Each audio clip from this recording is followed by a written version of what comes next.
Yeah, welcome back. You recognize that music. It's the day football fans have been waiting for months. The official kickoff to a new season begins tonight, and there will be a full slate of games all weekend here and, of course, internationally as the NFL broadens its horizons. It all begins tonight, though, with a rematch between the Chiefs and the Ravens. Joining me now is Emory Hunt, on-air analyst for CBS Sports. Emory, good to see you. How are you?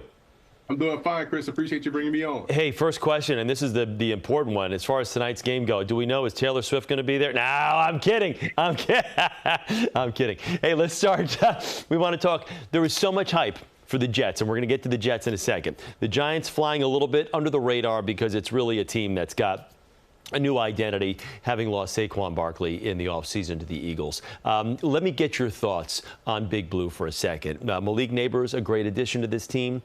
Daniel Jones, the jury is still out, but what are your thoughts on the Giants as they open up on Sunday versus the Vikings? Well, a couple of things, Chris. We know Brian Daboll is a really good coach. He's going to find some ways to be productive offensively. I do like the receiving core. They got a lot of speed, a lot of explosiveness. Tight end group, I feel like, is underrated. And defensively, the front seven, to me, will keep them in ball games. So expect this season to look a lot like 2022 in regards to how many close games the Giants played, but the offense will still be the reason why I feel like they missed the postseason.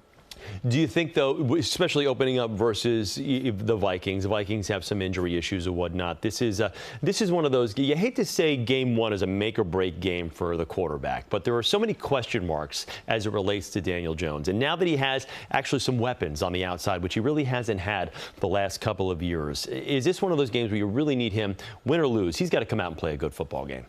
Exactly. And unfortunately, where he tends to have some issues is versus pressure. And what the Vikings do well under Brian Flores, apply pressure. So this is a great test, not only for the Giants offense, but for Daniel Jones, that offensive line. And if they come out here and show well against Minnesota, to your point, win or lose, it tells people, hey, what can we expect from this offense moving forward?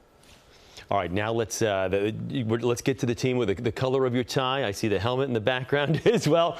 There are so many expectations. I don't think there is a Jet fan alive that is happy with all of the prognosticators saying that this team is going to either the Super Bowl or the AFC Championship and they're going to win the East.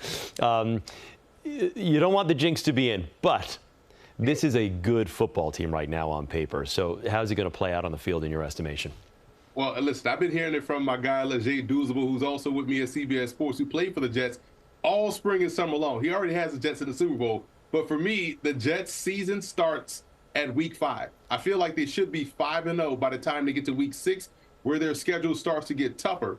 And what I love about what they did this offseason is the fact that I feel like they quarterback-proofed the roster. So whether or not you get a healthy Aaron Rodgers, at least you have a capable backup that has won a lot of games, got a team to the postseason in Tyrod Taylor. So therefore, you can kind of keep the offense afloat. Their run game and their defense will win them ball games.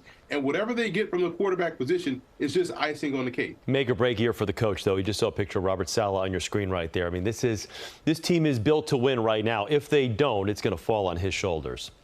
Oh, absolutely. This team should go to the postseason and be a significant player within the postseason. Two things we know nowadays, Chris, where we're talking about this era of football, teams don't want to run the ball. They don't want to stop the run, and the Jets can do both, and they want to do both. So they're going to physically beat teams up consistently across the season. I think one of the great things about the Jets is, as much as we talk about Aaron Rodgers and the offense, Garrett Wilson, Breece Hall, and whatnot, the defense is really, I mean, my son, I'm a Giants guy, and my son had his fantasy football the other day, and I'm like, grab the Jets defense. Trust me on this. I mean, that's a stout defense, right? Yeah, and here's the thing. When watching the Jets in the preseason, and normally, fans tend to turn off the preseason after the starters vacate, but if you watch the whole game, and you watch this third and fourth group of defenders out there on the field, you couldn't tell if they were the starters or guys trying to make the roster. They're deep and talented at every level of their defense. And I feel like this is a year where the Jets defense will be a top 5 unit, but on offense, what they've done with this offensive line and those trio of backs that they have at their disposal. It's going to be fun to watch Gang Green play football this season. Yeah, that's the one nice thing. They do have depth, something the Giants really don't have.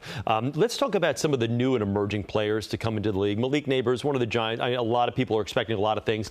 I'm not just saying that because he's a Giant. But then you've got guys like Caleb Williams as well that people are expecting they can't wait to see. Bo Nix, who's getting the start and was named a captain for Denver. You got a lot of great rookies out there that could make a big impact. Chris, I'm surprised you didn't mention your New Hampshire. My man Dylan.